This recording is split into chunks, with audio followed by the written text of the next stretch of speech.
Meus amados irmãos em Jesus Cristo, o terceiro domingo do Advento é conhecido como Domingo da Alegria, porque nós já estamos, conforme reza a nossa coroa do tempo do Advento, próximo das alegrias do Natal. Não é ainda o Natal, mas estamos próximos. Por isso é dia e domingo de alegria. Nós precisamos recordar que o Papa Francisco escreveu um bonito documento chamado A Alegria do Evangelho. E nesse documento ele recordou que para nós cristãos a alegria deve ser a nossa marca característica. Nós devemos ser pessoas interiormente alegres.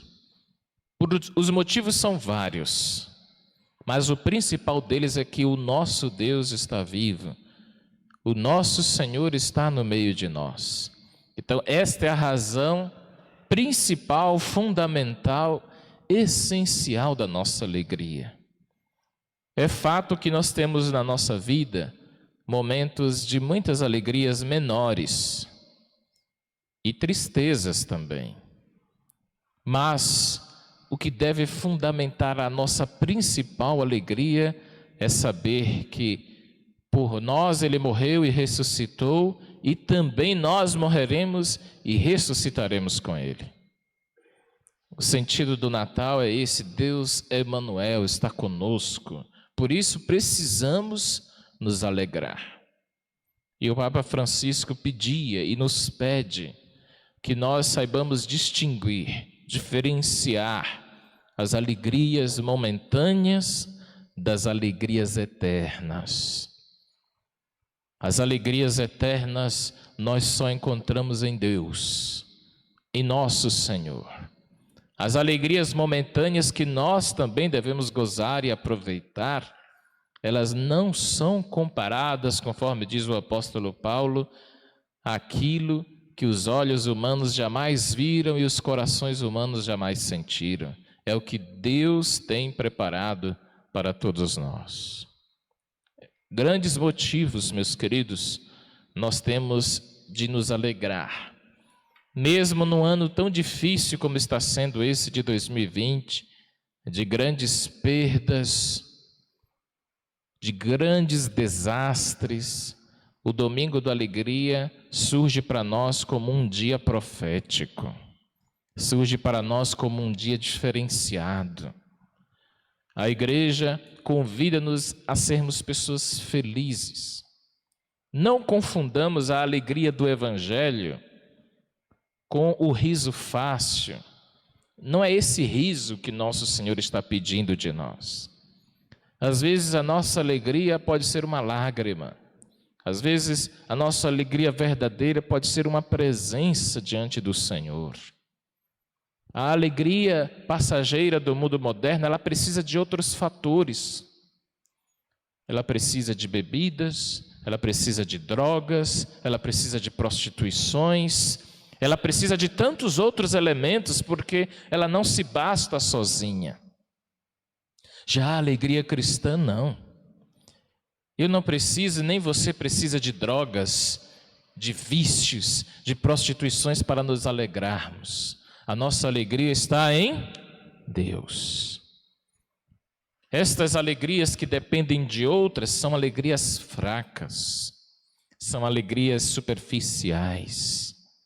A verdadeira alegria só o Senhor pode nos dar. É por isso que, novamente citando o Papa Francisco, me permitam, ele diz: o mundo de hoje sofre de uma tristeza porque não sabe o que é a alegria em Deus. A alegria que só o Senhor pode nos proporcionar. E eu repito, não significa que com isso a gente vai ficar rindo à toa. Podemos até chorar, podemos até nos entristecer, mas isso não nos tira a nossa alegria interior. Quando esta pandemia tem levado pessoas queridas, a gente fica interiormente comovidos, tristes, abatidos. mas isso não nos faz pessoas tristes. A nossa alegria continua aqui dentro, porque a alegria do Senhor é a nossa força. Vamos repetir juntos? A alegria do Senhor é a nossa força. Essa é a expressão que muitas vezes nós usamos nas últimas palavras da Santa Missa. Que a alegria do Senhor seja a vossa força. É um desejo de nosso Senhor. Que a minha alegria esteja em vós e que a vossa alegria seja completa, plena. Mas, queridos, não nos esqueçamos do Evangelho de hoje. A pergunta dos fariseus, queriam saber quem era João Batista. E perguntaram para ele, quem és tu? E ele disse, eu sou a voz, não sou a palavra. A palavra é Jesus, eu sou a voz.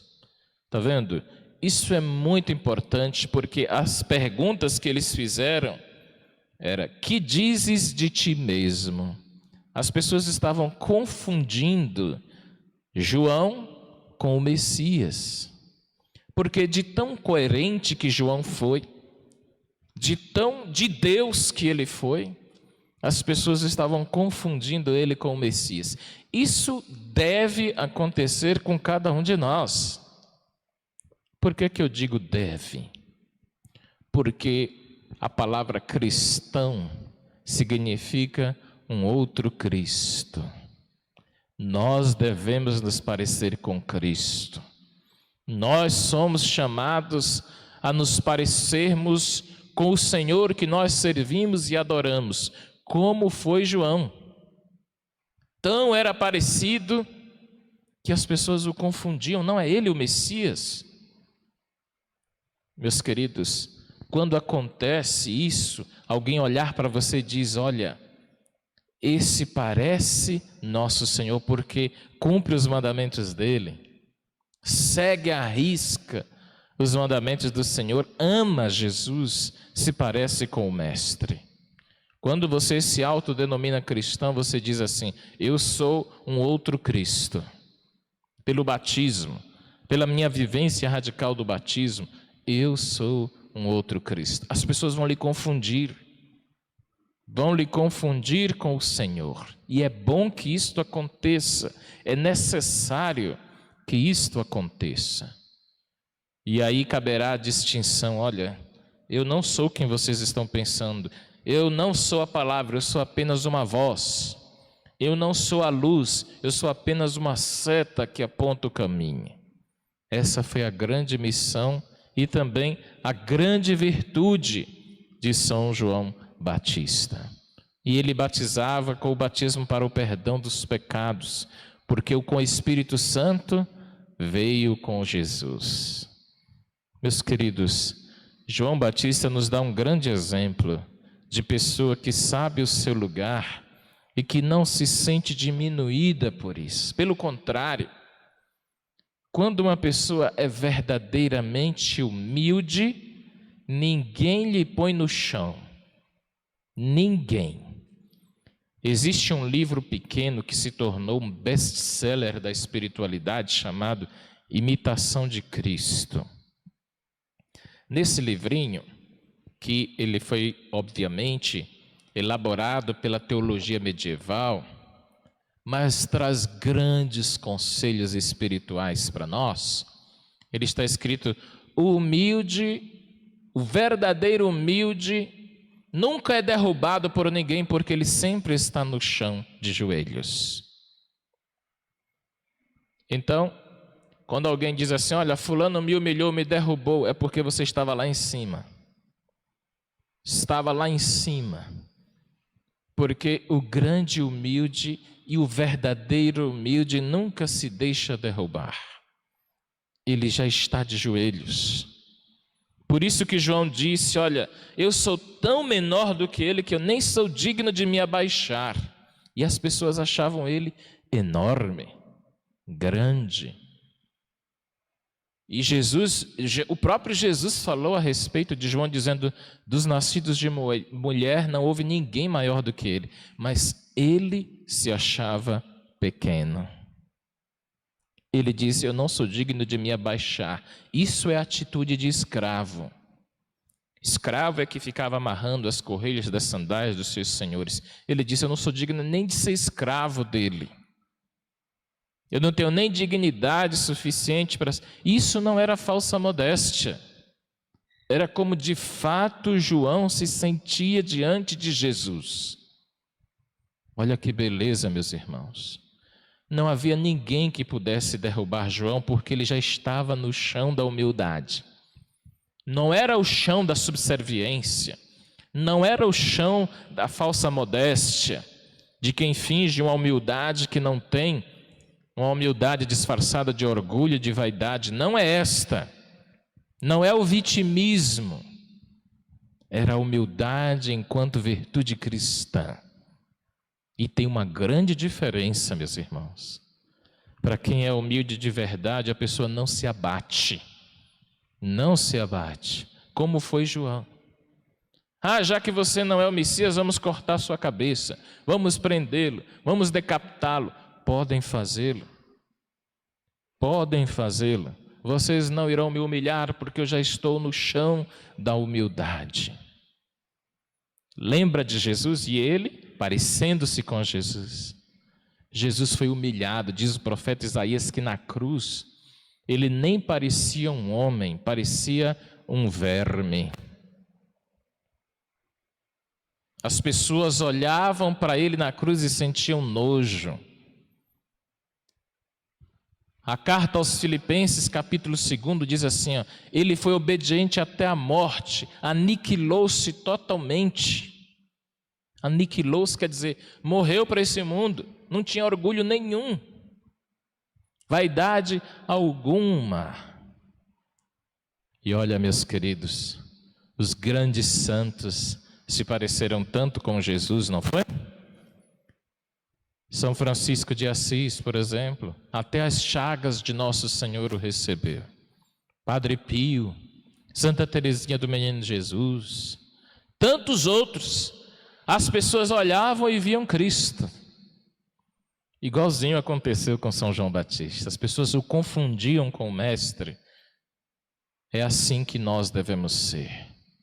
Por isso, nesse domingo da alegria, eu desejo muito que as pessoas lhe confundam com Cristo Jesus. Que as pessoas, ao olharem para você, digam assim: como você se parece com Jesus. Como você é humilde para perdoar as pessoas que lhe ofendem, você parece com Jesus. Como você é uma pessoa alegre, independente das dificuldades que você passa, você parece com Jesus. Tomara que isso aconteça com você, meu irmão. Tomara que as pessoas lhe confundam com o Mestre, tal qual seja o seu testemunho por ele. Igualzinho aconteceu com Jesus e João Batista. Louvado seja nosso Senhor Jesus Cristo.